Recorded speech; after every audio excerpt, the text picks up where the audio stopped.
अस्सलाम वालेकुम। आज हम कर रहे हैं class 11 federal board chapter number 14 physics का। इसका यूनिट नंबर 14 है particle physics. What is particle physics, particles क्या होते हैं, और इसमें हमने पढ़ना है मैटर और एंटी मैटर। तो आज का टॉपिक है हमारे पास मैटर और anti matter. What is matter और व्हाट इज एंटी मैटर। तो हम यहाँ पर अगर रीड करें तो हमारे पास लिखा हुआ है कि अगर मैं इसको अपनी बेसिक लैंग्वेज में बता दूं कि मैटर क्या होता है। मैटर वो होता है कि जो इस यूनिवर्स में एग्जिस्ट करता है।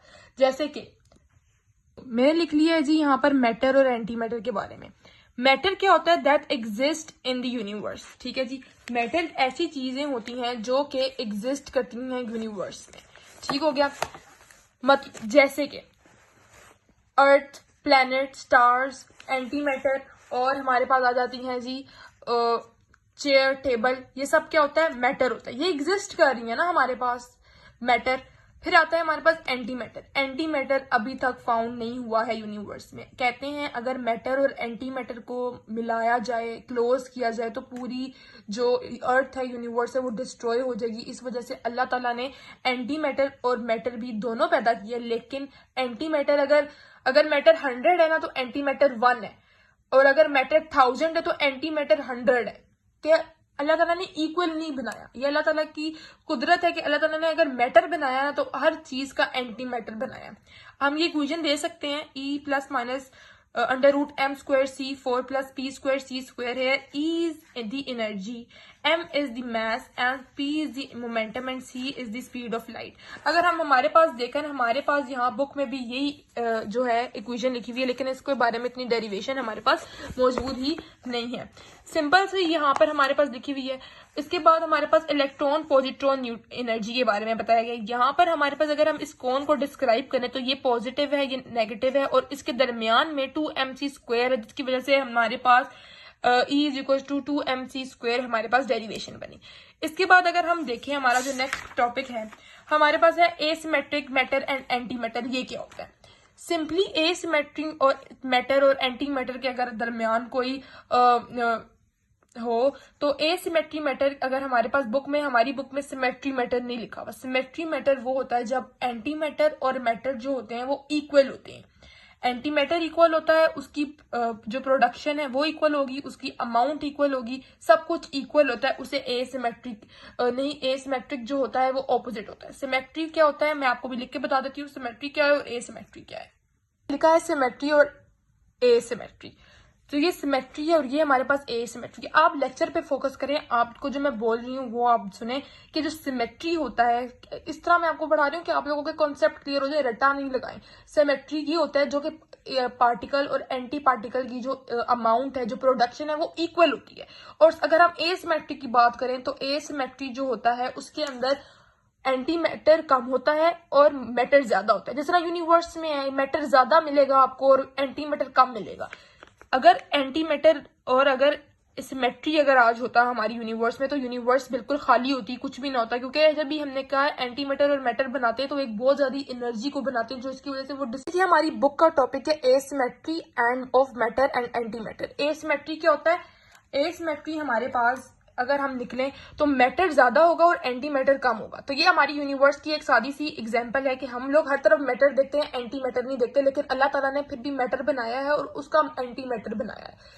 हर मैटर का एंटी मैटर है लेकिन कम है, ज्यादा नहीं है, इक्वल नहीं है। अगर सिमेट्री की डेफिनेशन अगर मैं आपको बताऊं तो सिमेट्री कहता है कि matter and anti matter are equal और उनकी जो प्रोडक्शन है वो भी इक्वल है। लेकिन एसिमेट्री हमें कहता है कि matter is more than anti matter is less in and matter is more in universe. इसकी एग्जांपल हमारे पास है positive charge and negative charge, plus minus.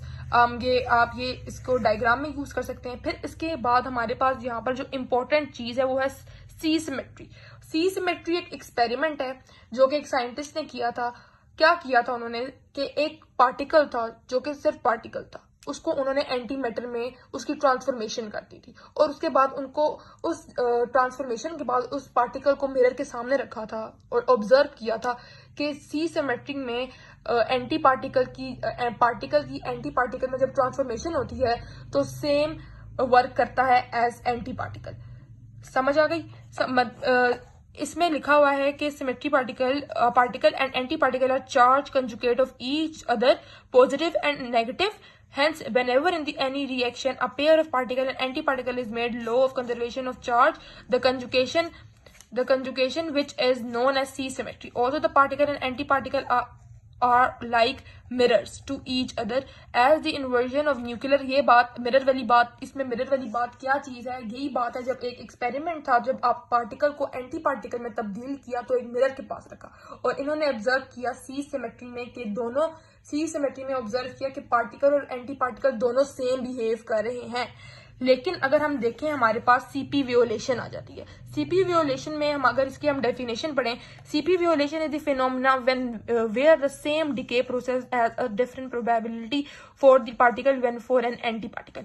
इस एक्सपेरिमेंट में ये दोनों एक्सपेरिमेंट किए गए, एक को सी सिमेट्री कह दिया और एक को सीपी वियोलेशन कह दिया. C is donated by charge, P is for the particle and violation ये हमारे पास एक मिरर को करता है. ठीक है, दोबारा इन्होंने एक्सपेरिमेंट किया और सीपी वियोलेशन में क्या आया, जब एक पार्टिकल को एंटी पार्टिकल में तब्दील कर दिया गया तो इन्होंने जब मिरर में ऑब्जर्व किया, while observing in the mirror they observe that particle and anti particle behave differently. CP violation में ये ऑब्जर्व होता है जब आप एक एंटी मैटर को मैटर में ट्रांसफॉर्म करते हो, बदल देते हो और मिरर के सामने ऑब्जर्व करते हो तो बिल्कुल डिफरेंट बिहेव करते हैं एंटी पार्टिकल और पार्टिकल. सी सिमेट्रिक में क्या होता है, सी सिमेट्रिक में जो है दोनों सेम बिहेव करेंगे. कौन बिहेव करेंगे? पार्टिकल और एंटी पार्टिकल. सीपी वियोलेशन में जब हमारे पास एक्सपेरिमेंट होता है तो हमारे पास जो पार्टिकल और एंटी पार्टिकल होते हैं वो डिफरेंट बिहेव करते हैं. फिर अब यहाँ पर अगर हम टाइम डायलेशन ऑफ यूनिवर्स देखें तो इसके हमारे पास 5 to 6 स्टेप्स हैं. पहला स्टेप अगर हम इसको हेडिंग में लेके चलें, अगर आप ये इसी तरह पेपर में बना दें और साथ में इसकी हेडिंग्स बना लें तो ज्यादा आसान होता है. तो सारी बात मैं आपको बताऊंगी, बुक को छोड़ दें आप लोग. बुक से अगर आप मेरी बात सुने, मैं बिल्कुल शॉर्ट मैंने करके इसमें से इसका मैंने निकाला इसको स्टडी करके. इसकी 5-6 बातें हैं. पहला, बिग बैंग. जब बिग बैंग था ना, ये यहाँ पर लिखा होगा छोटा सा बिग बैंग. जब बिग बैंग हुआ था ना तो यूनिवर्स बहुत छोटी थी और इसके अंदर एनर्जी पार्टिकल्स थे ना वो बिल्कुल छोटे थे, इतने कि वो छोटा स्मॉल पॉइंट था. फिर इसके बाद रैपिड एक्सपेंशन हुई. इन रैपिड एक्सपेंशन एक रैपिड एक्सपेंशन इतनी तेज से हुई कि जो यूनिवर्स थी ना वो तेजी से एक्सपैंड होने लगी. थर्ड पॉइंट थी कि प्रोटॉन और न्यूट्रॉन बने. देखिए एनर्जी तो थी ना, स्मॉल पार्टिकल थे और उसके बाद प्रोटॉन और न्यूट्रॉन बने. प्रोटॉन और न्यूट्रॉन किस तरह बने? प्रोटॉन और न्यूट्रॉन उसके बाद 0.01 सेकेंड में बने और इस तरह बने कि एनर्जी कन्वर्ट होगी प्रोटॉन और न्यूट्रॉन में. उसके बाद हमारे पास न्यूक्लियाई बने 100 सेकेंड्स के अंदर. प्रोटॉन और न्यूट्रॉन ने कन्वर्ट किए और उन्होंने एक न्यूक्लियाई निकाला 100 सेकेंड्स के अंदर. यहाँ पर बात की हुई है ये 100 सेकेंड्स के अंदर न्यूक्लियाई फॉर्म हो गया. न्यूक्लियाई फॉर्म हुआ जैसे कि हाइड्रोजन और हीलियम. उसके बाद 400 मिलियन ईयर्स बाद एक स्टार फॉर्म हुआ. एक स्टार फॉर्म ऐसे हुआ कि गैस कलेक्ट करने के बाद ग्रेविटी की मदद से 400 मिलियन ईयर्स बाद हमारे पास एक स्टार फॉर्म हुआ. और आज 13.7 बिलियन ईयर्स बाद, आज अगर हम टुडे प्रेजेंट की बात करें तो ये यहाँ पर लिखा हुआ है 13.7 बिलियन ईयर्स आफ्टर, आज हमारे पास प्लैनेट्स हैं, गैलेक्सीज हैं और स्टार्स हैं, बिल्कुल टाइम की वजह से, टाइम लाइन ऑफ यूनिवर्स की वजह से. पहला आप लिखेंगे बिग बैंग, जब यूनिवर्स में कुछ भी नहीं था. दूसरा आप लिखेंगे रैपिड एक्सपेंशन, एक रैपिड एक्सपेंशन हुई जिसकी वजह से यूनिवर्स जो है वो एकदम से एक्सपैंड होने लगी, बढ़ने लगी. तीसरी बात हमारे पास आ जाती है प्रोटॉन और न्यूट्रॉन 0.01 सेकेंड की मदद से बने. किस तरह बने? जो हमारी जो यूनिवर्स थी उसके अंदर एनर्जी थी, एनर्जी कन्वर्ट होगी प्रोटॉन और न्यूट्रॉन के अंदर. इसके बाद हमारे पास न्यूक्लियाई फॉर्म हुए 100 सेकेंड्स के बाद. न्यूक्लियाई फॉर्म हुए, किस तरह फॉर्म हुए? प्रोटॉन और न्यूट्रॉन, जो पिछली चीजें थी वही आगे चीजें फॉर्म कर रही थी. प्रोटॉन और न्यूट्रॉन, एनर्जी से प्रोटॉन न्यूट्रॉन बने, प्रोटॉन न्यूट्रॉन से न्यूक्लियाई बना 100 सेकेंड में. अब 100 सेकेंड के बाद 400 मिलियन ईयर्स बाद एक स्टार बना. First star was form in 400 million years. किस तरह? गैस कलेक्ट की, गैस की वजह से, ग्रेविटी की वजह से आपको हमारे फर्स्ट स्टार मिला. और आज 13.7 बिलियन प्रेजेंट में आज हमारे पास स्टार्स हैं, गैलेक्सीज हैं और प्लैनेट्स हैं just because of the time line of universe. ठीक हो गया. और इसमें एक इंपॉर्टेंट मेन पॉइंट ये है कि जब आपका टाइम बढ़ता है आपकी स्पेस खुद ब खुद एक्सपैंड हो जाती है. सबसे इंपॉर्टेंट पॉइंट जो है आपने ये नोट करना है। उसके बाद आ जाता है जी हम next topic is quarks. Quarks क्या होते हैं, इसकी आसान आपको मैं एग्जांपल या इसकी आसान डेफिनेशन दे दूं तो quarks are the tiniest building block of matter. ठीक हो गया। और जो क्वार्क्स होते हैं ना वो क्या करते हैं, वो सबसे स्मॉल होते हैं। किस किस चीजों से स्मॉल होते हैं, एटम से, प्रोटॉन से, न्यूट्रॉन से और इलेक्ट्रॉन से। इन सबसे स्मॉल जो होते हैं वो क्वार्क्स हैं। क्वार्क्स क्या करते हैं, क्वार्क्स ये देखें हमारे पास रफली which are the size of रफली 10-18 मीटर। अब क्वार्क से ना प्रोटॉन और न्यूट्रॉन बनते हैं। मैं आपको बताती हूँ कि प्रोटॉन और न्यूट्रॉन की इक्वेशन कैसे बनती है। में आप लोग ये एग्जांपल लिख सकते हैं कि quarks are made up of proton और न्यूट्रॉन। अगर आपके पास क्वेश्चन आ जाए क्वार्क्स आर, अच्छा जी पहले मैं डेफिनेशन पढ़ती हूँ जो मैंने लिखी है। Quarks are tiny building block of matter और क्वार्क से मिलकर बनते हैं प्रोटॉन और न्यूट्रॉन। अब प्रोटॉन और न्यूट्रॉन कैसे बनते हैं, प्रोटॉन और न्यूट्रॉन बनते हैं क्वार्क से। अब प्रोटॉन के पास 2 अप क्वार्क्स हैं और 1 डाउन है और न्यूट्रॉन के पास 1 अप है और 2 डाउन है। ये हमारे पास, अब आप कहेंगे अप डाउन क्या है, अप डाउन जो है वो क्वार्क्स की कैटेगरीज है, उसके फ्लेवर हैं, 6 फ्लेवर हैं। तो मैं लिखने लगी हूँ यहाँ पर 6 flavours, up down, charm strange है, up down, yes, charm strange, top, bottom. ये हमारे पास 6 पार्टिकल्स हैं, ये 6 फ्लेवर्स कह रहे हैं, 6 पार्टिकल्स कह रहे हैं, डजंट मैटर, आपको सिर्फ याद होने चाहिए इनके नाम और ये क्वार्क्स के पार्टिकल्स हैं। अच्छा जी अब ये क्या है जी, ये up down charm strange Tom bottom इनके पार्टिकल्स हैं, इनके फ्लेवर हैं क्वार्क्स के। अप जो होता है और डाउन जो होता है ये दोनों एक ही जनरेशन में है, first generation, second generation, third generation. ठीक हो गया। अप क्वार्क और डाउन क्वार्क अगर हम बुक में पढ़ें तो हमारे पास सिंपल सी बात है, अप क्वार्क जो होते हैं वो लाइटेस्ट होते हैं, इनका जो चार्ज होता है वो +2/3 होगा और इनका जो मास होगा वो होता है 1.7 से 3.7 MeV/c²। आप बुक में देख सकते हैं 1.7, 3.1 से लेकर MeV/c² एंड द चार्ज 2+3 और ये फर्स्ट जनरेशन से ताल्लुक रखते हैं। और ये डिनोट कैसे करते हैं, सिंपल मैं आपको डिनोट कर रही हूँ। अब जो होते हैं वो यू से डिनोट होते हैं। अब मैंने आप लोगों को बताया था अल्लाह ताला ने जो मैटर बनाया है उसका एंटी मैटर भी है, तो इसका जो एंटी मैटर है ना वो U- होता है। ठीक है ना।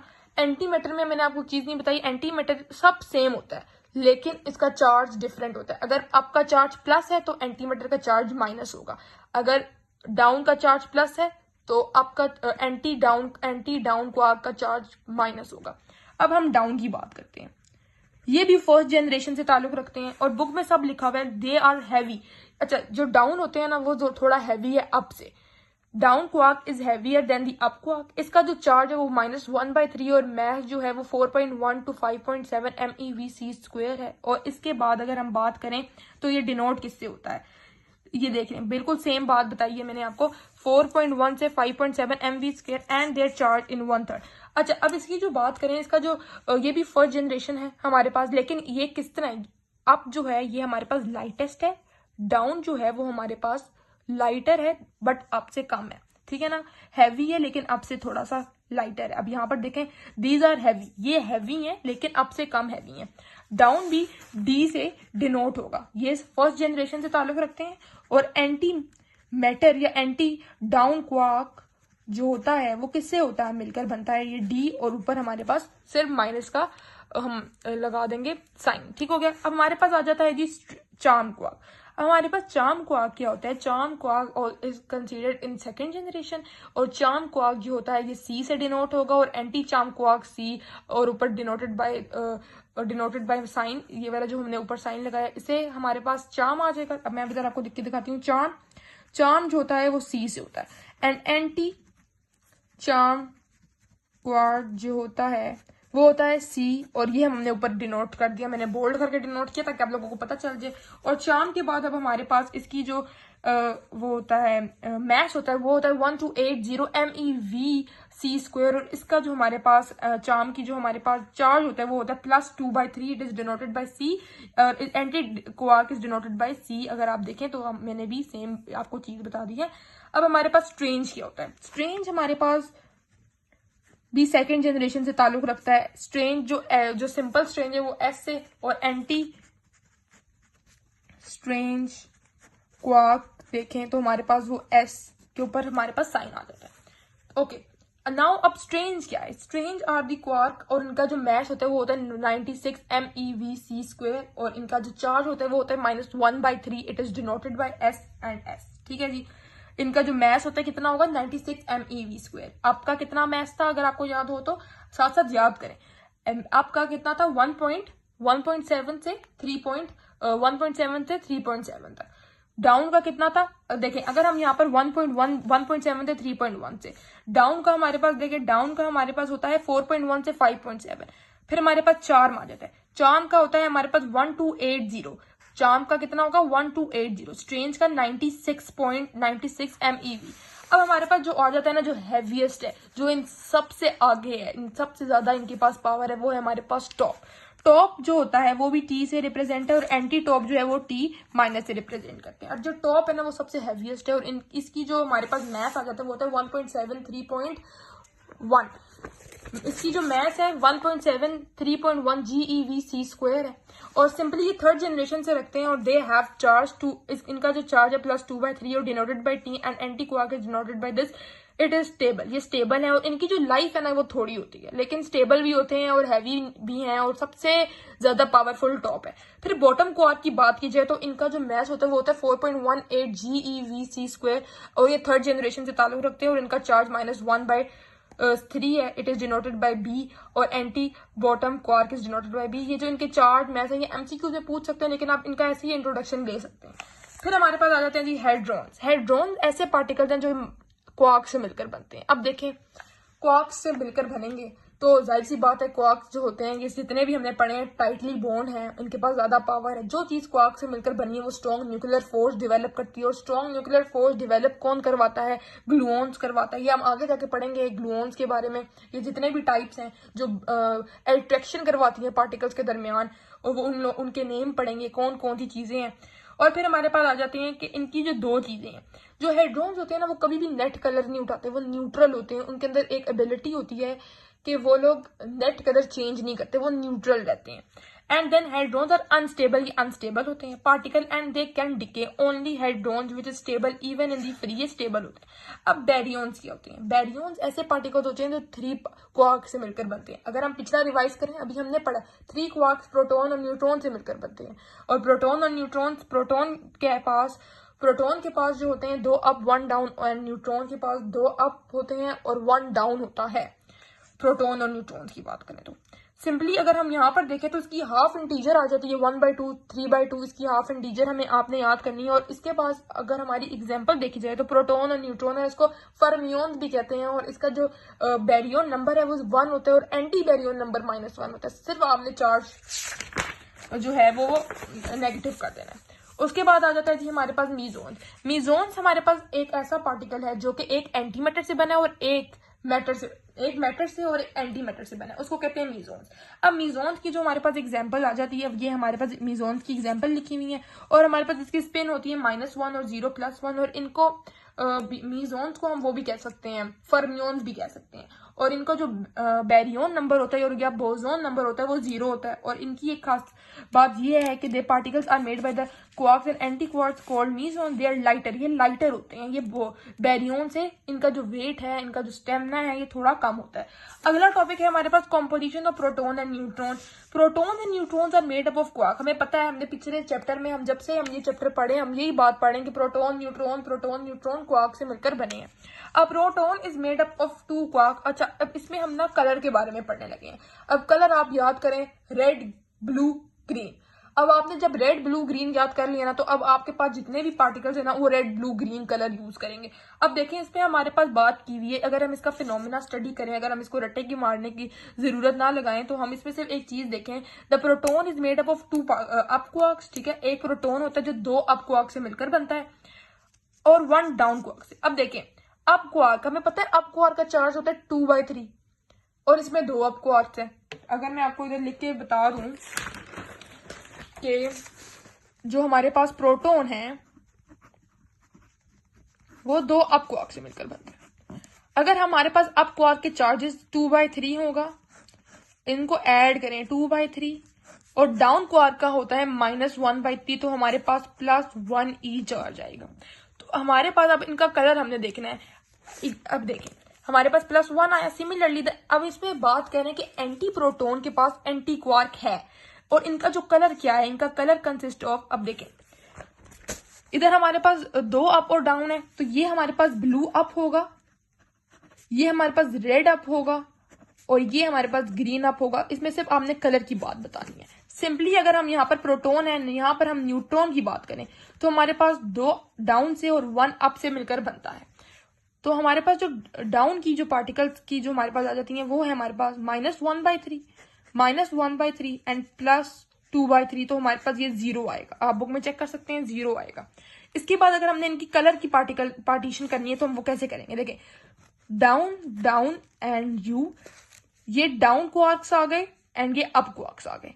ये अब देखें इनकी कलर की जो होती है वो होती है रेड डाउन, पहले हम लिखेंगे ब्लू, पहले हमारे पास आता है ब्लू डाउन,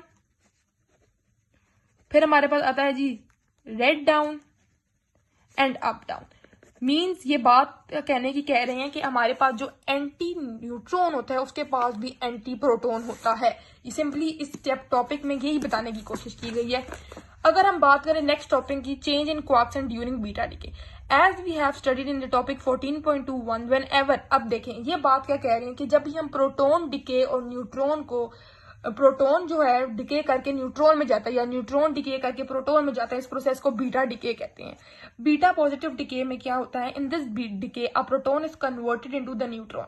देखिए अब एक प्रोटॉन है, ये इक्वेशन आप समझे, एक प्रोटॉन है वो कन्वर्ट हो रहा है न्यूट्रॉन में, प्रोटॉन कन्वर्ट हो रहा है न्यूट्रॉन में, और हमारे पास जब प्रोटॉन न्यूट्रॉन में कन्वर्ट होता है तो आप याद रखें आपके पास पॉजिट्रॉन बीटा प्लस आ जाएगा एंड न्यूट्रॉनो। आपने 2 चीजें याद रखनी है। पहली चीज आप याद रखेंगे जब प्रोटॉन जो है न्यूट्रॉन में जा रहा है आपके पास पॉजिट्रॉन आ जाता है, बीटा प्लस और एंड न्यूट्रिनो आ जाता है।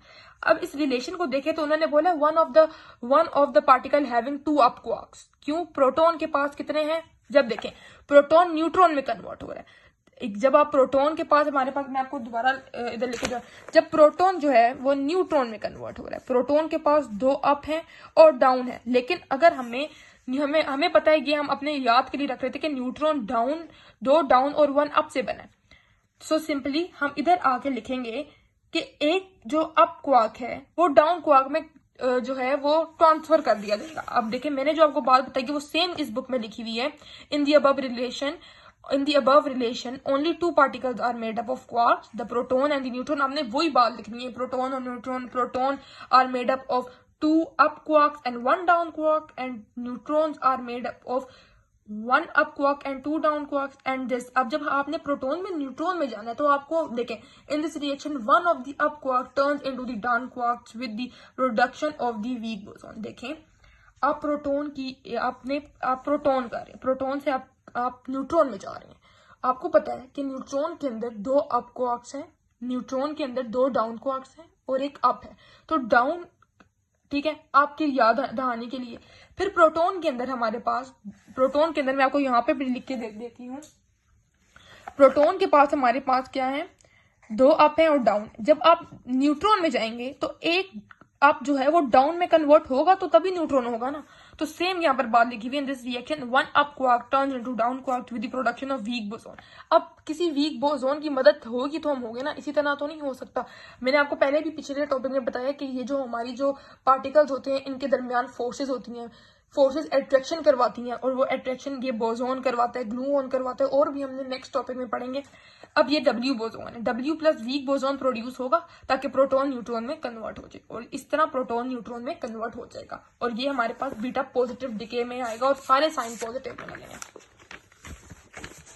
नाउ द नेक्स्ट टॉपिक है, इसी का टॉपिक है beta negative decay. Beta negative decay हमारे पास क्या कह रहा है, in this decay are neutrino converted. Same बात है, बस उसमें पॉजिटिव था, पॉजिटिव में आप क्या हो रहा है, प्रोटॉन न्यूट्रॉन में कन्वर्ट हो रहा है, न्यूट्रॉन प्रोटॉन में कन्वर्ट हो रहा है। जब न्यूट्रॉन प्रोटॉन में कन्वर्ट हो रहा है तो आपके पास electron beta minus and anti neutrino हो जाएगा।